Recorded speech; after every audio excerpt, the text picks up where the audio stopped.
Hello friends, welcome back to my YouTube channel Khan coaching classes. Myself Aftab Alam.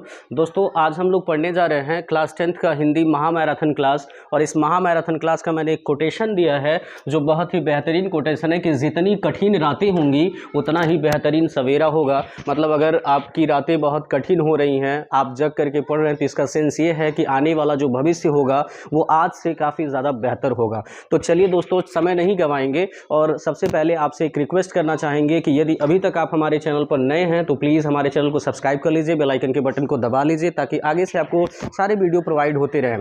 दोस्तों, समय नहीं गंवाएंगे, सीधा सीधा टॉपिक पे आते हैं। ये मैराथन क्लास आप शुरू से लेकर के लास्ट तक देखिएगा, क्योंकि ज़्यादा से ज़्यादा क्वेश्चन मैंने सेट किया है और कोशिश किया है कि आपको बोर्ड एग्जाम में ज़्यादा से ज़्यादा क्वेश्चन देखने को मिले। ठीक है, तो चलिए समय नहीं गंवाते हैं। सबसे पहले हम लोग समझते हैं बहुविकल्पी प्रश्न। आप जानते हैं कि आपके हिंदी के क्वेश्चन पेपर में दोस्तों 70 नंबर का पेपर होता है। 30 नंबर चूँकि प्रैक्टिकली एग्ज़ाम होता है, तो उस 70 नंबर के एग्ज़ाम में 20 नंबर का एमसीक्यू होता है और 50 नंबर का आपका रिटन वाला एग्ज़ाम होता है। तो 20 नंबर के एमसीक्यू में कौन सी ऐसी चीज़ें पढ़ें जिसमें 20 में एमसीक्यू में सबसे ज़्यादा मिल जाएगा। तो सबसे पहला क्वेश्चन ये है कि आपकी किताब में बहुत सारी किताबें हैं, जैसे गद्य है, पद्य है, ठीक है, संस्कृत है, अनिवार्य संस्कृत है, फिर उसके बाद खंड काव्य है, फिर उसके बाद कहानी है, कई सारी किताबें हैं। तो उसमें सबसे पहले आपके गद्य की किताब से आपके बोर्ड एग्जाम में 5 नंबर का आएगा। और 5 नंबर में क्या आता है, तो सबसे पहला क्वेश्चन कभी कभी बन जाता है कि युग की अवधि पूछ लेता है कि किस युग की समया अवधि कहाँ से कहाँ तक है।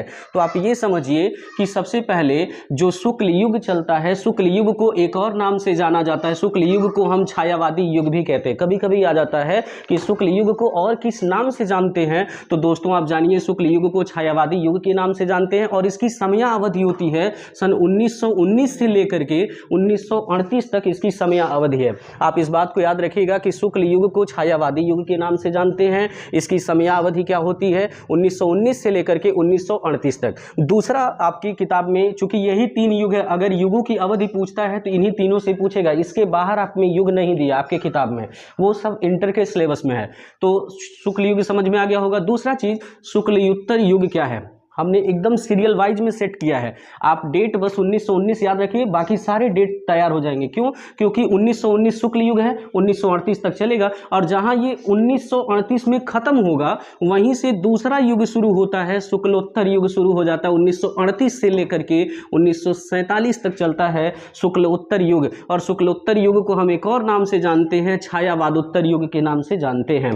फिर जहां ये छोड़ा है, जैसे जहां पे 1947 में ये युग समाप्त हो रहा है, तो वहीं से दूसरे नए युग की आरंभ होती है। उस युग को कहते हैं स्वतंत्रोत्तर युग कहते हैं। और स्वतंत्रोत्तर युग कहां से कहां तक चलता है, तो सन 1947 से 19 आज तक, वर्तमान समय तक चलता है। आई होप, मुझे लगता है कि ये युग से क्वेश्चन अगर बनेगा तो आप सॉल्व कर सकेंगे। जैसे शुक्ल युग से बन रहा है तो 1919 से लेकर के 1938 तक इस युग को किस नाम से जानते हैं, तो छायावादी युग के नाम से जानते हैं। शुक्लोत्तर युग से क्वेश्चन बनता है तो 1938 तक, जहां तक ये समाप्त हुआ है, उसके बाद अगला युग चलेगा शुक्लोत्तर युग, 1938 से 1947 तक चलेगा। और इस युग को किस नाम से जानते हैं, तो छायावादोत्तर युग के नाम से जानते हैं। और 1947 में जहां ये छोड़ा है, जहां पे समाप्त हुआ है, वहीं से एक दूसरे युग की आरंभ होगी और उस युग को हम कहते हैं स्वतंत्रोत्तर युग कहते हैं। और 1947 से लेकर के ये कब तक चलता है, तो आज तक चलता है, वर्तमान समय तक चलता है। एक क्वेश्चन इससे बनता है, युग से। दूसरा क्वेश्चन किससे बनता है दोस्तों, दूसरा क्वेश्चन पूछ लेता है कि रचनाएं, कौन सी रचना किस युग की है, एक क्वेश्चन इससे पूछता है। तो जरा सा हम ये जानते हैं, जो ये 3 युग हैं, इन तीनों युगों की कुछ फेमस रचनाएं हैं जो एक नंबर में बहुत बार पूछा जाता है। जैसे शुक्ल युग की कुछ रचनाएं हैं, जैसे शुक्ल युग में कौन कौन सी रचनाएं लिखी गई हैं, तो शुक्ल युग में दोस्तों आप जानते हैं कि शुक्ल युग में एक रचना लिखी गई है जिस रचना का नाम है चिंतामणि। शुक्ल युग में चिंतामणि लिखा गया है, चंद्रगुप्त लिखा गया है, गोदान लिखा गया है, कर्मभूमि लिखा गया है, पुनर्नवा लिखा गया है, हिंदी साहित्य का विकास लिखा गया है। और इतना अगर आप इतना प्रिपेयर करते हैं तो 1 नंबर क्लियर हो जाएगा। इसी तरीके से जो दूसरा युग है शुक्लोत्तर युग, इस युग में कौन कौन सी रचनाएं लिखी गई हैं, तो कुछ फेमस रचनाओं के नाम हमने लिख दिया है। जैसे बाणभट्ट की आत्मकथा, ये रचना बहुत फेमस है और ये बहुत इंपॉर्टेंट भी है, क्योंकि ये बहुत बार पूछा जाता है कि बाणभट्ट की आत्मकथा किस युग की रचना है, तो शुक्लोत्तर युग की रचना है। मृगनयनी, ये भी इसी युग में लिखा गया है। स्मृति की रेखाएं, बहुत फेमस रचना है दोस्तों जो महादेवी वर्मा का है, और महादेवी वर्मा का ये रचना कभी कभी तो ये रचनाकार का नाम पूछ लेता है कि स्मृति की रेखाएं का लेखक कौन है, तो महादेवी वर्मा जी हैं। और स्मृति की रेखाएं किस युग की रचना है, तो शुक्लोत्तर युग की रचना है। अगला मैला आंचल, ये भी बहुत फेमस है, और ये इंटर का एक चैप्टर है। अशोक के फूल, डॉक्टर हजारी प्रसाद द्विवेदी का, बहुत फेमस है दोस्तों। अशोक के फूल के लेखक कौन है, तो डॉक्टर हजारी प्रसाद द्विवेदी। और अशोक के फूल किस युग की रचना है, तो शुक्लोत्तर युग की रचना है। अगला अतीत के चलचित्र, एक बार फिर से महादेवी वर्मा का एक चैप्टर है अतीत के चलचित्र, ये बहुत फेमस है कि अतीत के चलचित्र के लेखक कौन है, तो महादेवी वर्मा जी हैं। और अतीत के चलचित्र किस युग की रचना है, तो दोस्तों ये शुक्लोत्तर युग की रचना है। तीसरा युग चलता है स्वतंत्रोत्तर युग, तो स्वतंत्रोत्तर युग की रचना कुछ फेमस रचना है, जैसे संस्कृति के 4 अध्याय, ये किस युग की रचना है, तो स्वतंत्रोत्तर युग की रचना है। अगला लहरों के राजहंस, मोहन राकेश का एक बहुत फेमस है, लहरों के राजहंस मोहन राकेश जी ने लिखा है। कभी कभी पूछ लेता है कि लहरों के राजहंस के लेखक कौन है, तो मोहन राकेश जी हैं। और लहरों के राजहंस किस युग की रचना है, तो स्वतंत्रोत्तर युग की रचना है। अगला आवारा मसीहा, ये बहुत फेमस है दोस्तों विष्णु प्रभाकर का। आवारा मसीहा किस युग की रचना है, तो स्वतंत्रोत्तर युग की रचना है। और इसको किसने लिखा है, तो विष्णु प्रभाकर जी ने लिखा है। गुनाहों के देवता, शेखर की जीवनी या विचार और वितर्क, ये इससे 1 नंबर का क्वेश्चन पूछता है, इससे 1 नंबर का क्वेश्चन पूछता है। और 3 नंबर का क्वेश्चन पूछता है दोस्तों लेखक से। अब जैसे मान लीजिए कुछ फेमस लेखक हैं, जैसे पहला लेखक हमने आपका लिखा है रामचंद्र शुक्ल, तो आचार्य रामचंद्र शुक्ल की कुछ फेमस जैसे पूछ लेता है कि चिंतामणि किस लेखक की रचना है, तो चिंतामणि रामचंद्र शुक्ल की रचना है। रस मीमांसा भी इन्हीं की रचना है। विचार वृत्ति भी इन्हीं की रचना है। त्रिवेणी भी इन्हीं की रचना है। 11 वर्ष का समय भी इन्हीं की रचना है। कभी कभी इस तरीके से भी क्वेश्चन पूछ लेता है कि इनमें से कौन रामचंद्र शुक्ल की रचना नहीं है, कभी कभी क्वेश्चन ऐसे बन जाता है, तो आप कंफ्यूज नहीं होंगे। अगर आप इसको प्रिपेयर कर ले रहे हैं तो आसानी से समझ जाएंगे। अगला एक बहुत फेमस राइटर हैं जिनका नाम जयशंकर प्रसाद है, और जयशंकर प्रसाद के कुछ बहुत फेमस जो बार बार एग्जाम में पूछे जाते हैं, जैसे आकाशद्वीप, ये किनकी रचना है, तो जयशंकर प्रसाद। पुरस्कार, इंद्रजाल, कंकाल, तितली, कामायनी, स्कंदगुप्त, अजातशत्रु, चंद्रगुप्त, ध्रुव स्वामिनी, कानन कुसुम, जनमेजय का नागयज्ञ, ये किसकी रचना है, तो ये सब के सब जयशंकर प्रसाद जी की रचना है। अगला एक बहुत फेमस राइटर है जिनका नाम है डॉक्टर राजेंद्र प्रसाद, जो आपके किताब में लिखे भी हैं। अभी जब हम पैसेज पढ़ाएंगे आपको तो समझाएंगे कैसे राइटरों को पहचानना है, तो उसमें समझाएंगे आपको। डॉक्टर राजेंद्र प्रसाद की कुछ फेमस रचना जैसे संस्कृति का अध्ययन है, मेरी आत्मकथा है, मेरी यूरोप यात्रा है, शिक्षा और संस्कृति, ये बहुत बार पूछता है दोस्तों। शिक्षा और संस्कृति के लेखक कौन है, तो डॉक्टर राजेंद्र प्रसाद है। अगला रामधारी सिंह दिनकर की कुछ फेमस रचनाएं हैं, जैसे संस्कृति के 4 अध्याय, ये इनके कुछ पहला फेमस रचना है। अगला वट पीपल, वट वृक्ष, रेती के फूल, अर्धनारीश्वर, ये बहुत बार पूछा है दोस्तों। अर्धनारीश्वर किसकी रचना है, तो डॉक्टर रामधारी सिंह दिनकर जी की रचना है। उजली आग इन्हीं की रचना है। ठीक है, आई होप दोस्तों मुझे लगता है समझ में आ गया होगा। उसी क्रम में आगे चलेंगे, और उसी क्रम में जब आप आगे पढ़ेंगे तो अगला आप देखेंगे कि भगवत शरण उपाध्याय। तो भगवत शरण उपाध्याय जी की कुछ फेमस कृतियां हैं, जैसे खून के छींटे, ये इनकी बहुत फेमस कृति है। ये कई बार पूछा गया है। विश्व साहित्य की रूपरेखा, साहित्य और कला, ठूठा आम, ये बहुत इंपॉर्टेंट है दोस्तों। ठूठा आम किसकी रचना है, तो ठूठा आम भगवत शरण उपाध्याय जी की रचना है। सागर की लहरों पर, ये भी कई बार पूछा गया। इतिहास के पन्नों पर, ये सारी की सारी रचनाएं किनकी हैं, तो भगवत शरण उपाध्याय जी की हैं। फिर इसी क्रम में जब आप आगे चलेंगे तो जयप्रकाश भारती जी की कुछ फेमस कृतियां हैं, जैसे अनंत आकाश, अथाह सागर, हिमालय की पुकार, ये 3 से 4 बार बोर्ड एग्जाम में, प्रीवियस ईयर के बोर्ड एग्जाम में 3 से 4 बार पूछा गया था हिमालय की पुकार। चलो चांद पर चलें, दुनिया रंग बिरंगी, ये भी बहुत इंपॉर्टेंट है दोस्तों इनका। दुनिया रंग बिरंगी, बर्फ की गुड़िया, ये भी इंपॉर्टेंट है। बर्फ की गुड़िया, दुनिया रंग बिरंगी, हिमालय की पुकार, जयप्रकाश भारती जी की रचना है। अगला राहुल सांकृत्यायन। तो राहुल सांकृत्यायन के बारे में अगर आप जानना चाहें तो एक बात सिंपल में समझिए कि जितनी भी यात्रा से रिलेटेड कहानियां होती हैं अक्सर कर राहुल सांकृत्यायन की ही होती हैं, क्योंकि राहुल सांकृत्यायन जी अक्सर कर यह घूमने वाले लेखक हैं, और यह जहां जहां घूमने गए थे तो वहां वहां इन्होंने लिखा। जैसे मेरी तिब्बत यात्रा, तो मैंने क्या कहा, घूमने वाले लेखक हैं। यात्रा तो राहुल सांकृत्यायन। मेरी यूरोप यात्रा, फिर आप देखेंगे यात्रा किन्नर देश में, ये बहुत फेमस है दोस्तों।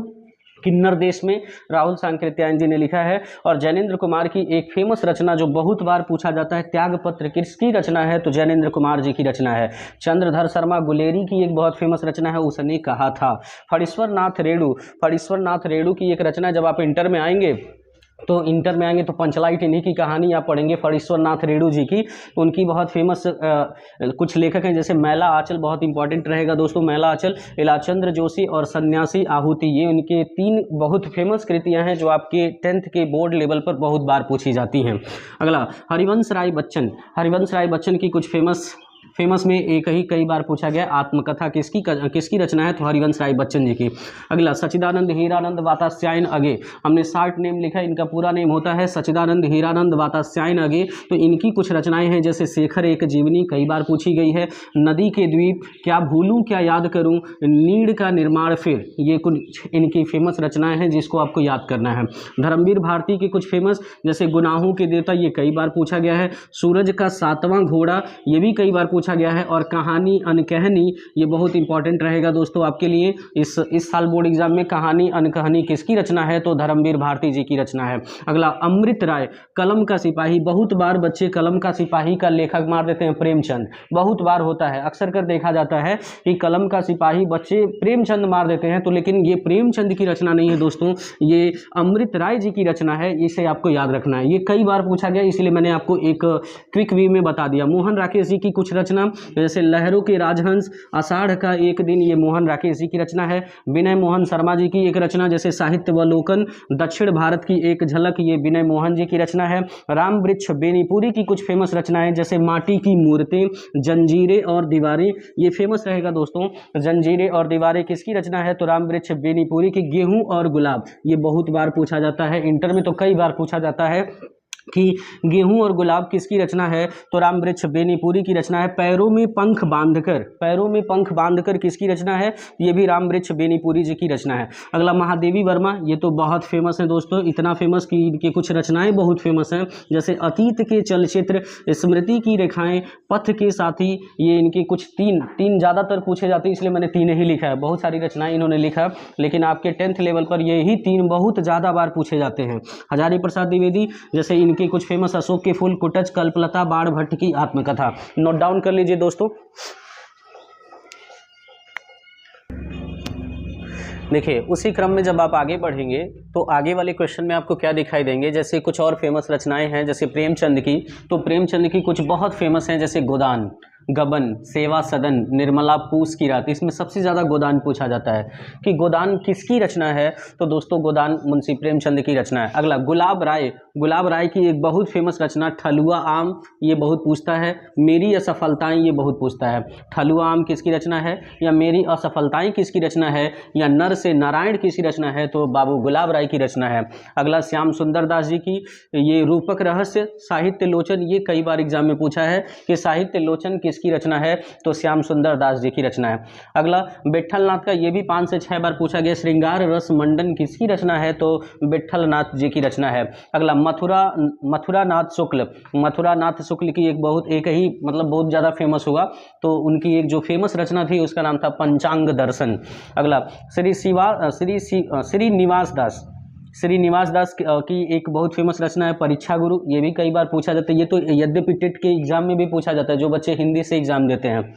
अगला किशोरीलाल गोस्वामी जी की एक बहुत फेमस रचना इंदुमती, ये कई बार पूछा जाता है, ये कम पूछा जाता है लेकिन पूछा गया। ये भी सुल्ताना किसकी रचना है? अगर आप इसको प्रिपेयर करते हैं तो आपका गद्य से 5 नंबर का प्रिपेयर हो जाएगा। ठीक इसी क्रम में जब आगे बढ़ेंगे तो अगला क्वेश्चन जो 6वां से लेकर के 10वां तक होगा वो पद्य से होगा।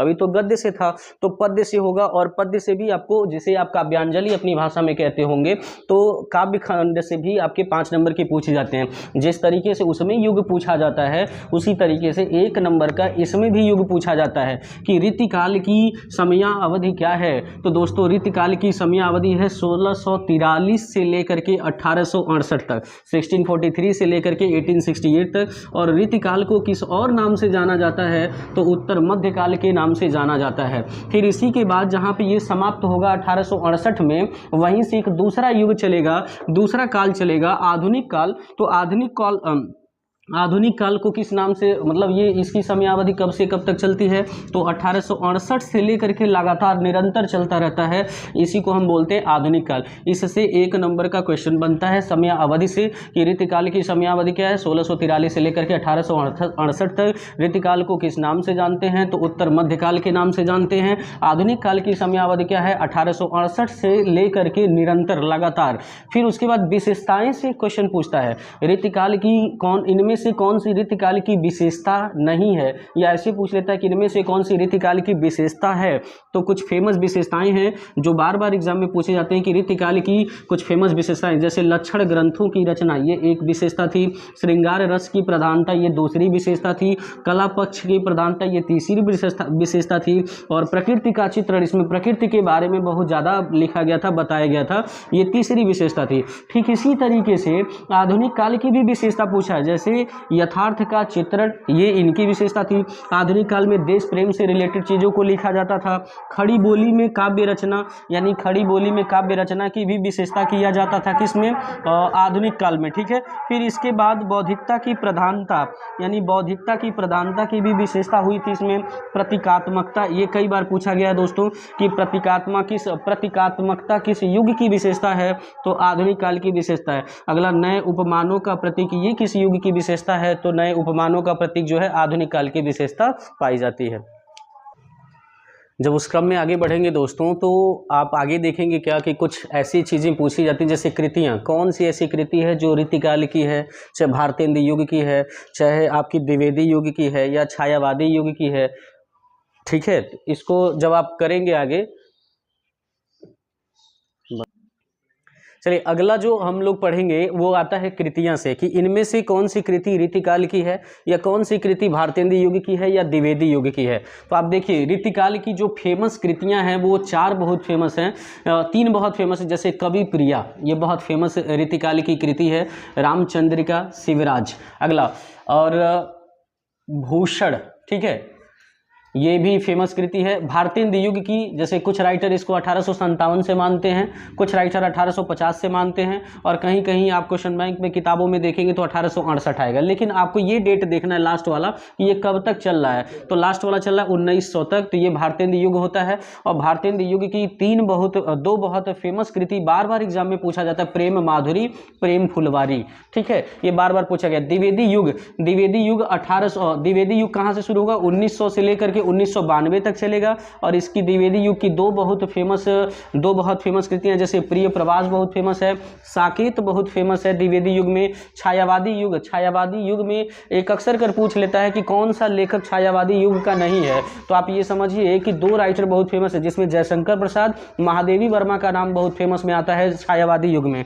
और छायावादी युग में ये जयशंकर प्रसाद की रचना है कामायनी, लोकायतन और यामा महादेवी वर्मा की रचना बहुत फेमस है। अगला, प्रगतिवाद की कुछ फेमस रचना, जैसे उर्वशी, हारे को हरिनाम, ये एग्जाम में ज़्यादा बार पूछा गया, दोनों उर्वशी और हारे को हरिनाम। प्रयोगवाद की कुछ फेमस कृतियां हैं, जैसे आंगन के पार द्वार, और एक है अंधा युग।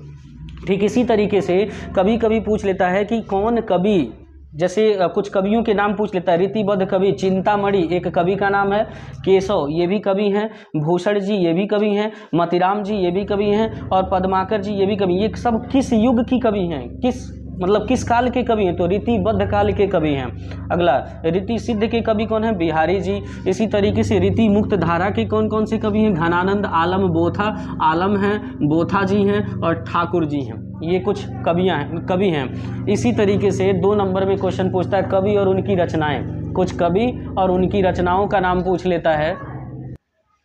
देखिए, 2 नंबर का क्वेश्चन पूछता है कवि और उनकी रचनाओं से, जैसे मैथिली शरण गुप्त की कुछ फेमस रचनाएं, जैसे भारत भारती, यशोधरा, द्वापर, पंचवटी, चंद्रहास, ये उनकी कुछ फेमस रचनाएं हैं। अगला, सुभद्रा कुमारी चौहान की मुकुल, त्रिधारा। राम नरेश त्रिपाठी की, ये आपके बहुत फेमस है, स्वदेश प्रेम आप में भी लिखे हैं। राम नरेश त्रिपाठी जी बहुत बार भी पूछा जाता है, ठीक है, अभी उसका एक पैसेज बहुत बार पूछा जाता है, मैं आपको बताऊंगा। राम नरेश त्रिपाठी क्या लिखे हैं, पथिक लिखे, मिलन लिखे, ग्राम्य गीत लिखे हैं। माखनलाल चतुर्वेदी, इनकी ये बहुत पूछा जाता है, हिम की रिटनी और हिम तरिंगनी। हिम की रिटनी और हिम तरिंगनी किसकी रचना है, तो माखनलाल चतुर्वेदी जी की। महादेवी वर्मा, ये तो पद्य में भी गद्य में भी दोनों में फेमस हैं। निर्जा इनका बहुत फेमस है। अग्निरेखा, रश्मि और दीप शिखा भी बहुत इनकी फेमस रचना है। अगला सच्चिदानंद हीरानंद वात्स्यायन के कुछ फेमस जैसे तार सप्तक, अग्नि आंगन के पार द्वार, और अगला सुमित्रा नंदन पंत, सुमित्रा नंदन पंत की ये बहुत बार पूछा जाता है। पल्लव किसकी रचना है, तो सुमित्रा नंदन पंत जी की है। युगांत और युगवाड़ी, लोकायतन भी इन्हीं की रचना है। कला और बूढ़ा चांद भी इन्हीं की रचना है। चिदंबरा भी इन्हीं की रचना, और युगपथ भी इन्हीं की रचना है। नोट कर लीजिए। देखिए अगला जो क्वेश्चन बनता है कवि से और उसकी रचना से, वो रामधारी सिंह दिनकर से बन सकता है कि रामधारी सिंह दिनकर की कुछ फेमस रचनाएं जैसे रेणुका, हुंकार, उर्वशी, हारे को हरिनाम, रसवंती, परशुराम की प्रतीक्षा। ये सबसे ज़्यादा बार पूछा जाता है हारे को हरिनाम और परशुराम की प्रतीक्षा, ये कई बार पूछा गया है। उर्वशी भी पूछा जाता है, ठीक है। ये किसकी रचना है, तो रामधारी सिंह दिनकर जी की रचना है। अगला जयशंकर प्रसाद की कुछ फेमस रचनाएं जैसे कामायनी है, आंसू है, झरना है, लहर है, इसमें एक और भी आता है लहर, ठीक है। लहर भी बार बार कई बार पूछ लिया जाता है। अगला अयोध्या सिंह उपाध्याय हरिऔध की कुछ फेमस रचना जिसमें प्री प्रवास बहुत बार पूछा जाता है। ये इंपॉर्टेंट रहेगा दोस्तों कि प्री प्रवास किसकी रचना है, तो अयोध्या सिंह उपाध्याय हरिऔध जी की रचना है। वैदेही वनवास भी इन्हीं की रचना है। केशवदास कविप्रिया और रामचंद्रिका रसिक प्रिया ये लिखे हैं। फिर उसके बाद पद्माकर जी गंगा लहरी जी, गंगा लहरी नामक रचना इन्होंने लिखा है। 10 नंबर का मैंने आपको पढ़ा दिया, क्या गद्य से 5 नंबर का, पद्य से 5 नंबर का। ये तो जैसे इसमें मैंने ज़्यादातर क्वेश्चन किया है, अपनी तरफ से प्रयास किया कि आपको ज़्यादातर हूबहू बोर्ड एग्जाम में देखने को मिल जाए। हाँ, अगर आप अलग भी कहीं से दूसरा मटेरियल पढ़ना चाहते हैं तो पढ़ सकते हैं, कोई इशू नहीं है। लेकिन अगर नहीं पढ़ सकते तो कम से कम इतना वीडियो जरूर देखें ताकि आपको कुछ क्वेश्चन मिल जाएं, आप आसानी से बोर्ड एग्जाम में सॉल्व कर सकें। चलिए इसी तरीके से 10 नंबर का हिंदी के ग्रामर से आता है, और ये तो फिक्स है दोस्तों कि यही आएगा, इसका कोई और छोर नहीं है, उतना ही पढ़ना है जितना हम आपको पढ़ाएंगे हिंदी ग्रामर में। चलिए इसमें 11वां जो क्वेश्चन आप पढ़ेंगे तो समास आता है। समास आपको 4 पढ़ना है दोस्तों, जिसमें एक पढ़ना है जो आपको पढ़ना है द्वंद्व समास, ठीक है। एक पढ़ना है द्विगु समास, एक पढ़ना है कर्मधारय समास, कर्मधारय समास, और एक पढ़ना है बहुब्रीहि समास। बहुत ही आसान, आप आसानी से 1 नंबर पा जाएंगे, कोई दिक्कत नहीं होगा। कैसे, देखिए थोड़ा सा हमारी बातों पे ध्यान दीजिएगा कि द्वंद्व समास क्या है। आप एक बात समझिए, कुछ नहीं याद करना, आपको डिफिनीशन ओपिनिशन रटने की ज़रूरत नहीं, केवल समास ही पहचानने के लिए आता है कि इनमें से कौन समास है, ये इस तरीके से आता है। तो द्वंद्व समास को अगर पहचानना है दोस्तों तो आप ये देखिएगा, जिन 2 शब्दों के बीच में डैश आ जाए उसी को हम कहते हैं द्वंद्व समास। ये इसको पहचानने का तरीका है। जैसे मान लीजिए दिया है माता डैश पिता, तो हमने क्या कहा कि जिन 2 शब्दों के बीच में क्या दिया हो, डैश दिया हो, उसी को हम क्या कहते हैं, द्वंद्व समास कहते हैं। जैसे बेटा बेटी, चाचा चाची, इस तरीके का, दिन डैश रात, तो ये कौन सा समास हो जाएगा, द्वंद्व समास हो जाएगा। कौन सा समास हो जाएगा, तो ये आपका द्वंद्व समास हो जाएगा। अगला द्विगु समास, जिसका पहला पद संख्या हो, पहला पद क्या हो, संख्या हो, ये इसका पहला ट्रिक है। मतलब पहला जो नंबर हो वो गिनती का हो, गिनती का। अगर पहला कोई शब्द जो वर्ड है वो गिनती का बोध कराएगा तो उसी को हम द्वंद्व समास कहेंगे। जैसे चौराहा, चौराहा आप देखेंगे तो 4 राहु का समूह होता है। चौराहा क्या कर रहा है, 4 प्रदर्शित कर रहा है, गिनती हो गया। जैसे पंचवटी, पंचवटी 5 वटों का समूह। जैसे त्रिकोण, 3 कोणों का समूह, तो जिससे गिनती का बोध हो उसी को हम क्या कहते हैं, द्विगु समास कहते हैं। कर्मधारय को कैसे पहचानेंगे, जिसका अर्थ निकालने पर है जो, जिसका अर्थ निकालने पर है जो, या क्या आ जाए, के समान आ जाए, के समान आ जाए, उसी को हम क्या कहेंगे, कर्मधारय। जैसे कमल नयन, कमल नयन, कमल के समान नयन, के समान अर्थ आ गया। जिसको जब तोड़ेंगे तो तोड़ने पर है जो या के समान का अर्थ देगा, उसी को हम कर्मधारय समास कहेंगे। और बहुब्रीहि तो बहुत आसान है, जिसका तीसरा अर्थ निकले, मतलब उसका दूसरा अर्थ हो, उसी को हम क्या कहते हैं, बहुब्रीहि समास कहते हैं। जैसे मान लीजिए हमने आपको कह दिया, क्या हमने आपको कह दिया, गजानन, हमने आपको कह दिया गजानन, गज को धारण करने वाला। अब गज का मुख किसका है, हाथी का मुख किसका है, तो जब आप देखेंगे तो हाथी का मुख किसका है, तो गणेश जी का है, ठीक है। इसी तरीके से जैसे मान लीजिए हमने आपको कह दिया दशानन, 10 मुखों वाला, 10 मुखों वाला, तो 10 मुख किसका होता है, राक्षस का, रावण का होता है। तो मतलब जिसका तीसरा अर्थ निकल रहा है उसी को हम क्या कहते हैं, उसी को हम बहुब्रीहि समास कहते हैं। इतना अगर आप पढ़ लेते हैं तो आपका समास 1 नंबर का क्लियर हो जाएगा। थोड़ा पढ़ते पढ़ते आई थिंक मुझे लगता है आप बोर हो गए होंगे। एक जोक सुनते हैं फिर पढ़ते हैं। जोक ये है कि एक बार एक क्लास चल रहा था अंग्रेजी का, मेरे जैसा मास्टर नहीं था, मैं हिंदी पढ़ा रहा हूँ ना तो एक क्लास चल रहा था अंग्रेजी का। तो अंग्रेजी के क्लास में एक गोलुआ नाम का लड़का था। तो गोलू नाम का लड़का था, स्कूटी से आ रहा था। अब स्कूटी से आ रहा था तो एक दिन देर से पहुंचा, तो उसकी मैम उससे पूछी, Golu why are you so late, Golu why are you so late. तो गोलू जो था ना वो कहता है कि जानती हैं मैम, जानती हैं मैम। तो गोलू से वो उसकी मैम कहती हैं don't speak in Hindi, just try to speak in English only, Hindi में मत बोलो, अंग्रेजी में बोलने का प्रयास करो। तो गोलू बेचारा कन्फ्यूज, अंग्रेजी आता नहीं था, बोले कैसे? तो बोला क्या, माई स्कूटर इज फसिंग, ना हिलिंग ना डुलिंग, बस भुर्र भुर्र करिंग। चलिए देखिए दोस्तों, अगला जो क्वेश्चन बनता है ग्रामर से वो छंद का बनता है और बहुत ही आसान है, क्योंकि आपके सिलेबस में 2 ही छंद पढ़ना है। कभी कभी तो इसका मात्रा पूछ लेता है, कभी कभी चरण पूछ लेता है और कभी कभी एक एग्जाम्पल दे देता है और पूछ लेता है कौन सा छंद है। तो आप समझिए, मैं आपको सारा चीज़ बताऊंगा आज कि कैसे आप छंद को पहचानेंगे मात्रा लगा करके, या कैसे आप छंद को पहचानेंगे चरण पहचान करके। देखिए, अगर पहली चीज़ तो छंद आपको 2 पढ़ना है, एक सोरठा और एक रोला। तो सोरठा छंद का डिफिनीशन समझते हैं, ये चीज़ आप बस याद रखिए, डिफिनीशन को तैयार कर लेंगे। जैसे देखिए क्या कि सोरठा छंद क्या है, इसमें 4 चरण होते हैं, इसमें 4 चरण होते हैं। इसके पहले और तीसरे चरण में, यहाँ देखेंगे तो पहला और तीसरा हमने लिखा है, इसके पहले और तीसरे चरण में 11-11 मात्राएं होती हैं, दूसरे और चौथे चरण में 13-13 मात्राएं होती हैं। ठीक है, ये इसका डिफिनीशन है। फिर से जान लीजिए कि सोरठा छंद में 4 चरण होते हैं, इसके पहले तीसरे चरण में 11-11 मात्रा, दूसरे चौथे चरण में 13-13 मात्राएं। और रोला छंद में यह एक सम्मात्रिक छंद होता है, इसमें 8 चरण होते हैं, इसके प्रत्येक चरण में 24-24 मात्राएं होती हैं, 11 और 13 मात्राओं पर यति होता है। यति माने विराम चिन्ह जिसे आप कहते हैं, कामा कह लीजिए, चाहे जो भी कह सकते हैं आप। ठीक है, दूसरा चीज समझिए कि मात्रा कैसे लगता है। आप ये समझिए, लघु की मात्रा ऐसे लगता है, ऐसे अगर बना है तो वो सिंगल है, एक मात्रा माना जाता है। और गुरु को दीर्घ भी कहते हैं। ठीक है, तो दीर्घ की मात्रा ऐसे बनता है, अगर ऐसे बना तो इसको डबल मात्रा कहते हैं।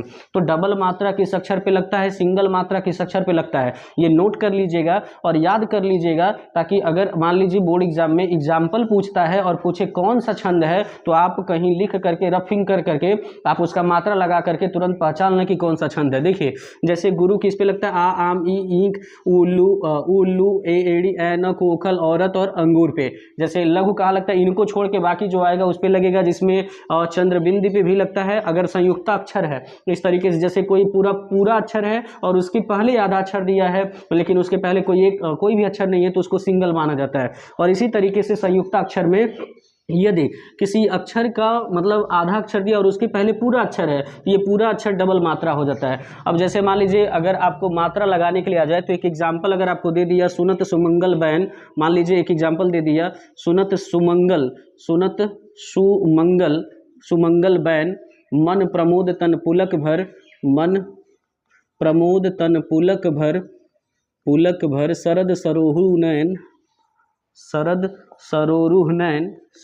सरोरुह नैन तुलसी भरे स्नेह जल। मान लीजिए अगर ये एग्जाम्पल दे दे आपको और एग्जाम्पल में आपसे पूछ ले कि ये कौन सा छंद है, तो अब इसमें तो ये आपको कोई काम करेगा नहीं, तो आप इसको क्या करेंगे, मात्रा लगा के चेक करेंगे। और मात्रा कैसे लगाएंगे, हमने आपको अक्षर बता दिया, मात्रा कैसे लगेगा। देखिए सुनत, यहाँ छोटा ऊ है तो छोटा ऊ पे सिंगल लगता है, यहाँ भी सिंगल, यहाँ भी सिंगल, यहाँ भी सिंगल। अंगूर आ गया, डबल हो जाएगा, सिंगल हो जाएगा, सिंगल हो जाएगा, डबल हो जाएगा, सिंगल हो जाएगा। जब गिनती करेंगे, काउंटिंग करेंगे कितना, 3 1 4 2 6 1 7 1 8 2 10 1 11 हो गया 11। तो यहाँ कर देंगे ऐसे, फिर 1 2, फिर 1 2 1 1 1 1 1 1 और फिर 1 1 हो जाएगा, 2 1 3 2 5 1 6 6 2 8 8 3 11 2 13 13 मात्रा इसमें भी हो गया। फिर जब ये पहले वाले में 11 आ गया तो तीसरे वाले में भी 11 आएगा, ये श्योर है। दूसरे वाले में 13 आया तो तीसरे वाले में भी, चौथे वाले में भी 13 आएगा, ये श्योर है। तो आपने ये देखा कि पहले और तीसरे में 11 11 आया, दूसरे और चौथे चरण में 13 13 आया, तो ये कौन सा छंद हो जाएगा, तो ऑप्शन में सोरठा रहेगा। तो क्या करेंगे, सोरठा छंद को टिक कर देंगे। इसको नोट डाउन कर लीजिए। देखिए दोस्तों, अगला जो क्वेश्चन आपका बनता है वो 1 नंबर का बनता है रस से। बोर्ड एग्जाम में रस आपको 2 ही पढ़ना है, बहुत इंपॉर्टेंट है। कभी कभी तो इसका अस्थाई भाव ही पूछ लेता है कि इसका अस्थाई भाव क्या है।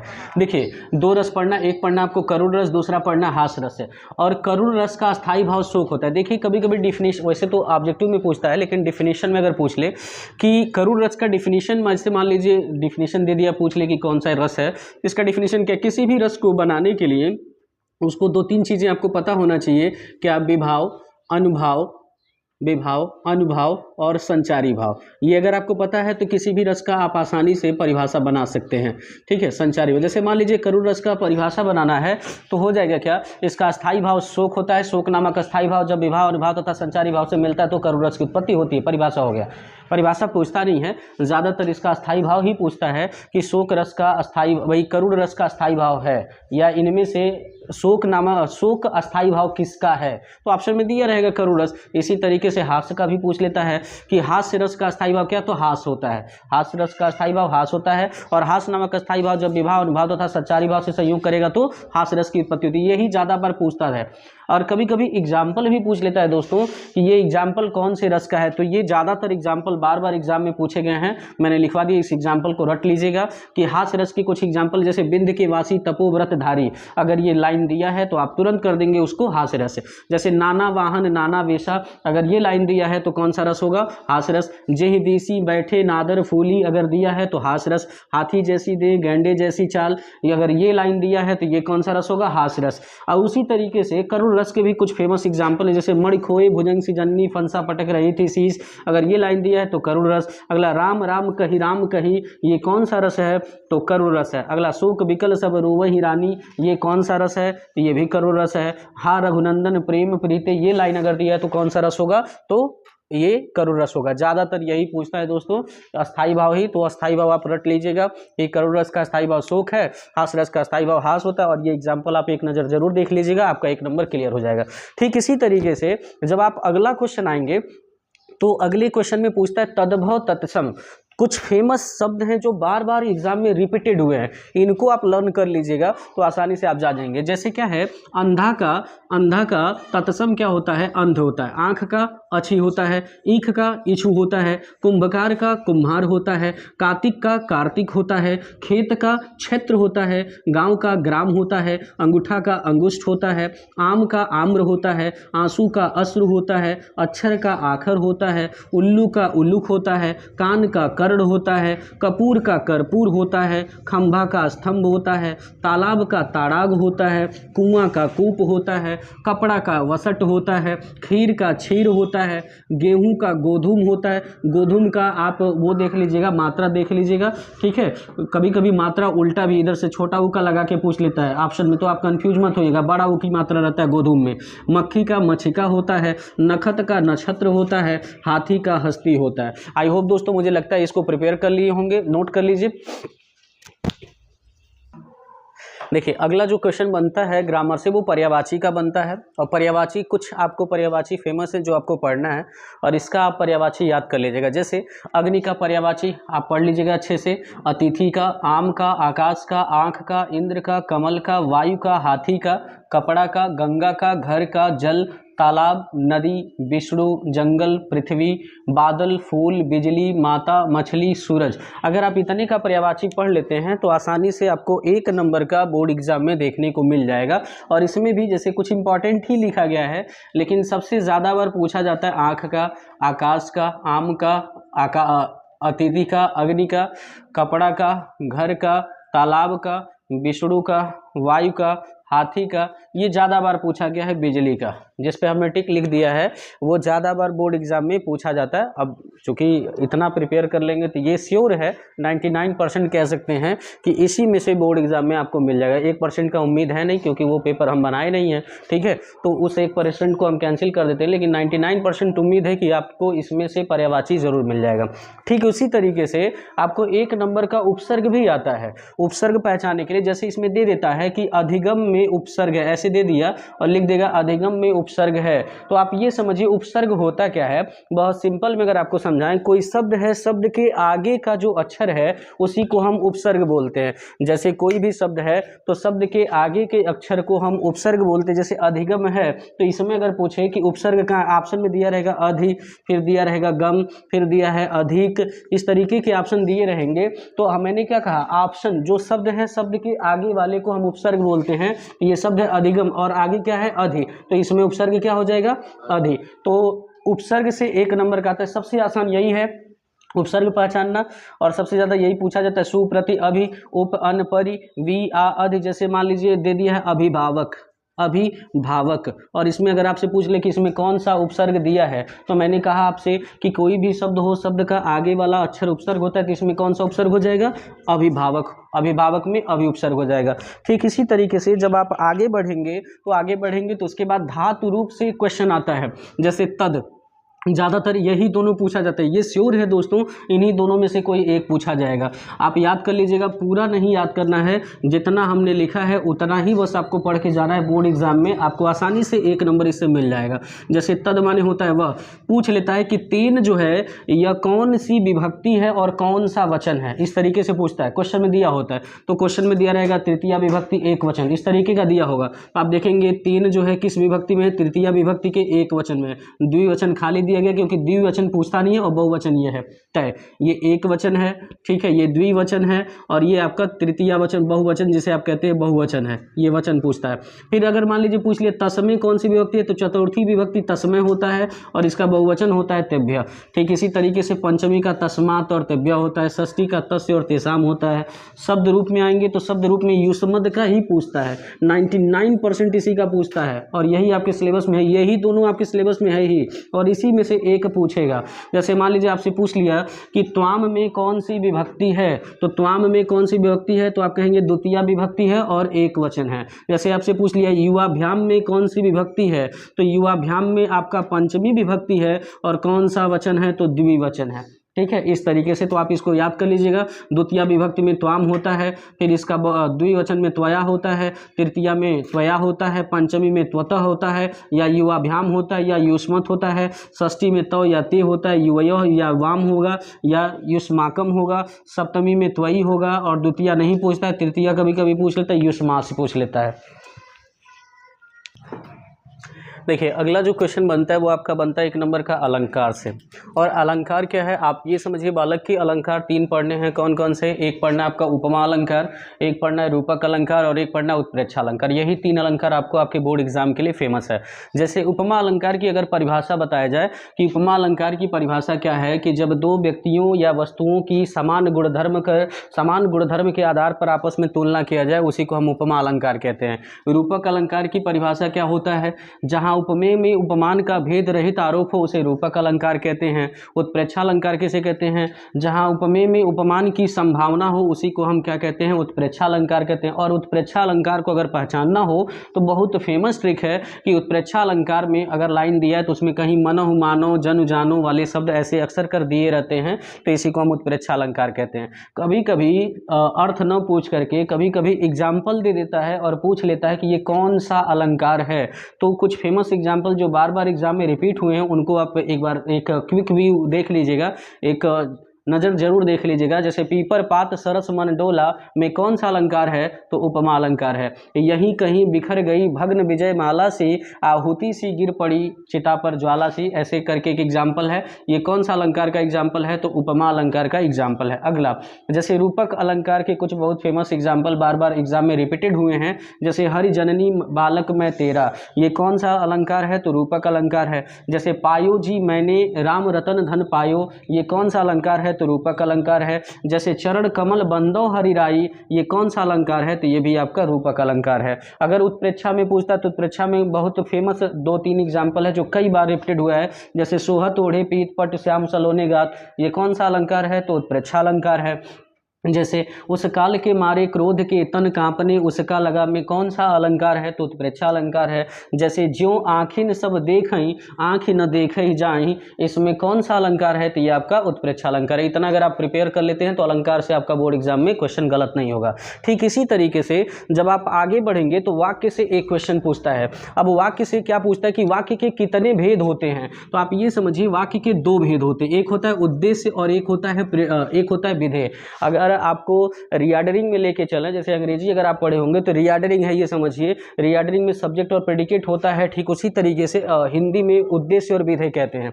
जैसे उद्देश्य क्या होता है, कभी कभी डिफिनीशन पूछ लेता है कि उद्देश्य क्या है? कर्ता के द्वारा जो काम किया जाता है उसी को सब्जेक्ट कहते हैं, उसी को उद्देश्य कहते हैं। और विधेय क्या होता है, प्रेडिकेट क्या होता है?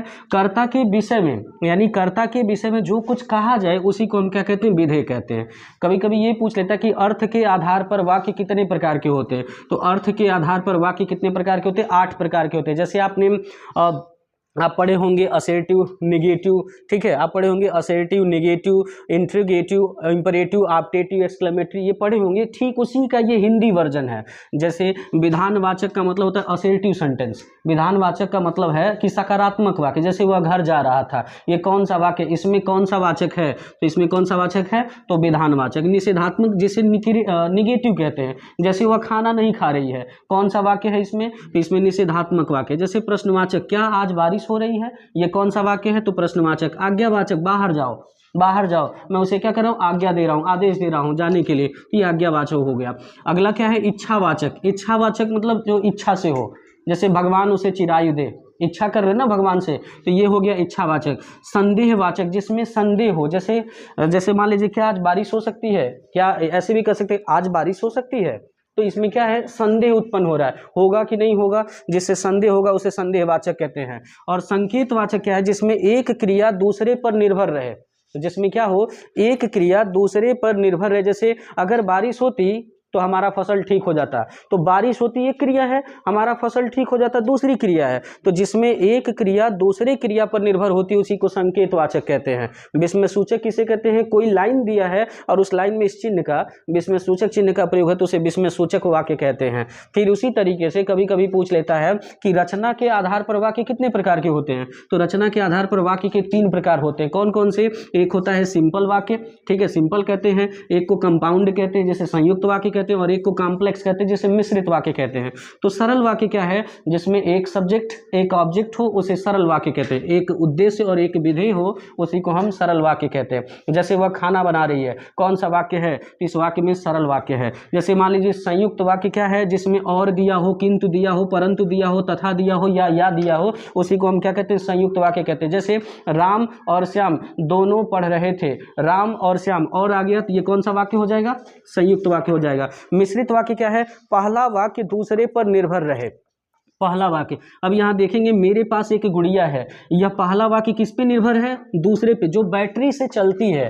पहला वाक्य किस पे डिपेंड है, दूसरे पर डिपेंड है। जब प्रिंसिपल क्लास सबऑर्डिनेट क्लास पर डिपेंड हो, अगर आप अंग्रेजी पढ़े होंगे तो प्रिंसिपल क्लास सबऑर्डिनेट क्लास जान रहे होंगे कि जब प्रिंसिपल क्लास सबऑर्डिनेट क्लास पर डिपेंड रहता है तो उसी को हम कॉम्प्लेक्स कहते हैं, उसी को हम मिश्रित कहते हैं। मतलब पहला वाक्य दूसरे पर निर्भर है तो वही मिश्रित वाक्य है।